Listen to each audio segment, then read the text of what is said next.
বিশ্বনবী যখন 15 কিংবা 20 বয়স, কোনো বর্ণনা এসেছে 15, কোনো বর্ণনায় 20, তখন তিনি একটা ছাত্র সংগঠন করেছিলেন, ইয়াং স্টারদের একটা অর্গানাইজেশন করেছিলেন।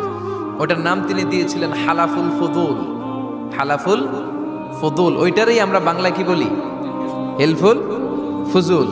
ভালো ভালো কাজের উপর বিশ্বনবী যুবকদেরকে একত্রিত করলেন যে মক্কা শহরে কোনো টেন্ডারবাজি চলবে না, কোনো চাঁদাবাজি চলবে না, দুর্বলের উপর সবলের অত্যাচার চলবে না, জালিমের জুলুম চলবে না, হত্যা চলবে না, ধর্ষণ চলবে না, রাহাজানি চলবে না। মক্কা শহরটারে শান্তির শহর বানাতে হবে। যুবকরা এই দায়িত্ব কাঁধে নিয়েছে। কারা? মুরব্বীরা না, যুবকরা। যুবকদের আছে প্রাণ ঢালা উচ্ছ্বাস, অনেক শক্তি। এজন্য যুবকদেরকে ভালো কাজে আসতে হবে।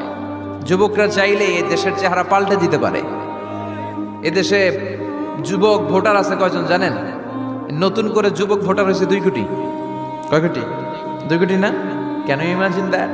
কল্পনা করতে পারেন? They can change Bangladesh, they can change the face of Bangladesh. তারা 56,000 বর্গ মাইলের এই বাংলাদেশের চেহারা পাল্টে দিতে পারে। তাদের অনেক শক্তি। এই জন্য যুবকদের এই শক্তি কাজে লাগাতে হবে। ফেন্সিডিল, গাঁজা, ইয়াবা, হিন্দি সিনেমা, এগুলোর পিছনে দৌড়ানো যাবে, পর্নোগ্রাফির পিছনে ছোটা যাবে।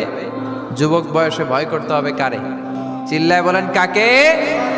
আল্লাহ আমার যুবক ভাইদেরকে তুমি তৌফিক দাও।